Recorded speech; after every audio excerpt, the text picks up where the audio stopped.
boomer and millennial women are rocking an entrepreneurial revolution, making a big difference, big money, and having big-time fun. Listen in as award-winning author, digital business strategist, and profitable Passion Club founder, Michael Brooks, inspires, challenges, and motivates boomer and millennial women to join the entrepreneurial revolution by standing and growing a passion-based, purpose-driven business that matters. Get ready to spark your imagination and entrepreneurial spirit. Now, here's Michael Brooks. Okay, no Matthew McConaughey impersonation today. Welcome to our second episode of the BMW Challenge Show, where we inspire and challenge boomer and millennial women, and any aspiring entrepreneur really, to join the boomer millennial women's entrepreneur revolution by starting their own online business. And as the show moves forward, we'll have lots of good stuff for those that are already doing their own thing.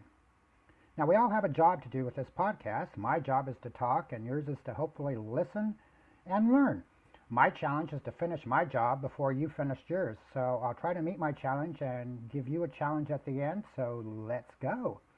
Walt Disney said, get a good idea, stay with it, dog it, and work it until it's done right. And that's what we're going to talk about on today's show.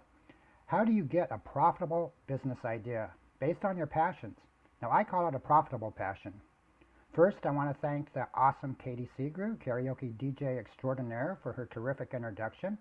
If you're ever in Boise, be sure to visit Katie at Terry's over on State Street.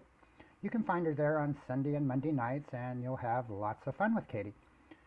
Now, Katie's getting ready to launch her own profitable passion, and I can't tell you what it is yet. It's top secret, and she'd kill me if I did. But it involves her passion for karaoke, music, and helping people have fun.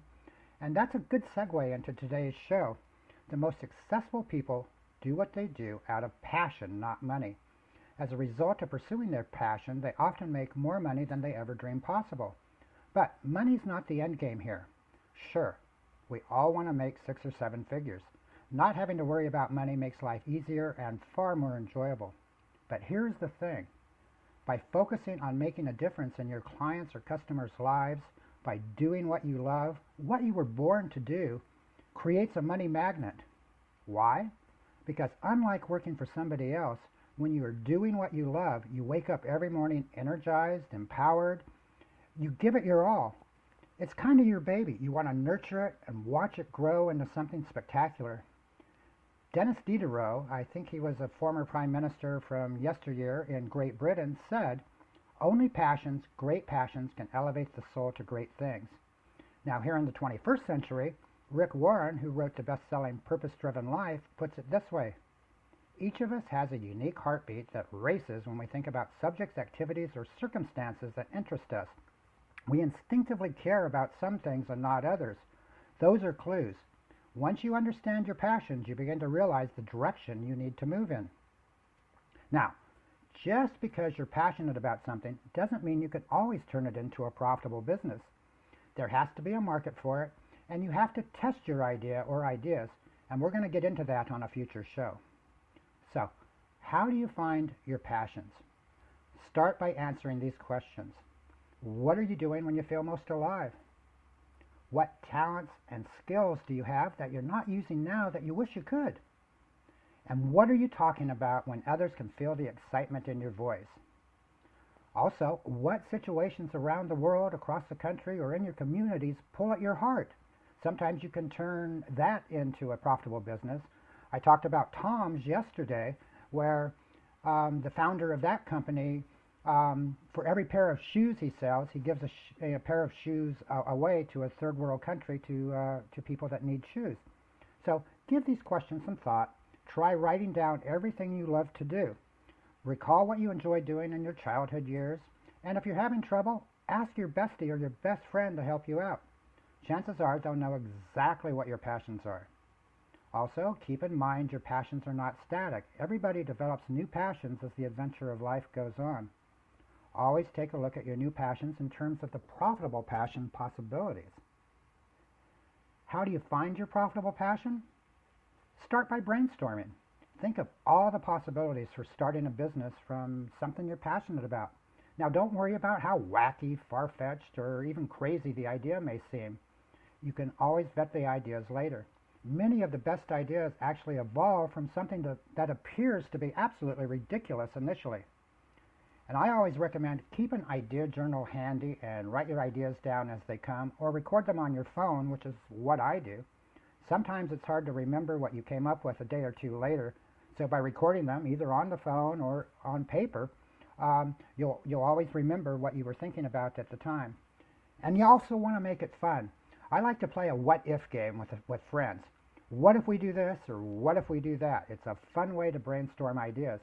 Walt Disney used to have a gong show with his team on a weekly basis where they thought throughout basically every wild hair idea they could think of in abrasions or even movies for Disney.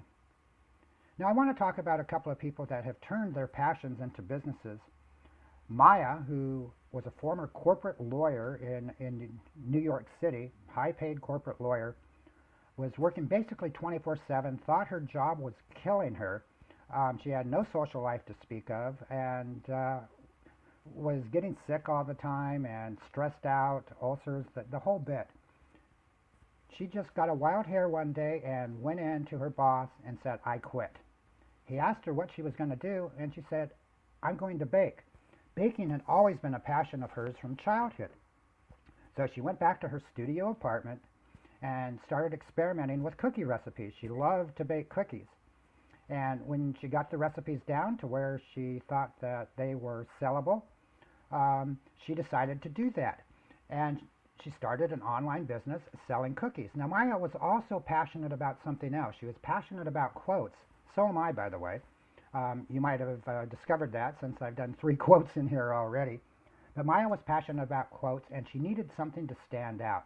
You're not going to compete with Mrs. Fields or any of the other big cookie companies. So what Maya did is she went in and she created a cookie company, and when she sold those cookies, she put quotes on them. She designed an attractive tin, and she sold them as anniversary gifts, birthday gifts, and gifts where people could buy with a nice calligraphy-style quote on the package. And today she has a small bakery in her hometown, and most of her sales come from online. She's doing very well. And Maya is a millennial. Let's talk about a boomer. Kent Cummings, a 50-plus male out of Texas, has always been passionate about magic. He's a very, very good magician. He was having coffee with a friend one morning, and the friend said, "You know what you should do, Kent? You should start a magic camp for children. You'd be able to give back, and the children would love it, and things like that." Kent said, "That's a very interesting idea." His friend said, "No, it's a business plan." 6 months later, Kent was performing and doing magic camps for kids, and he's doing that to this day and making very, very good money at it. Okay, hopefully I've met my challenge and you're still with me here, so now let me challenge you. If you do not yet have your profitable passion idea, begin to explore your passions this weekend. Start by brainstorming ideas that you could turn into a profitable online business.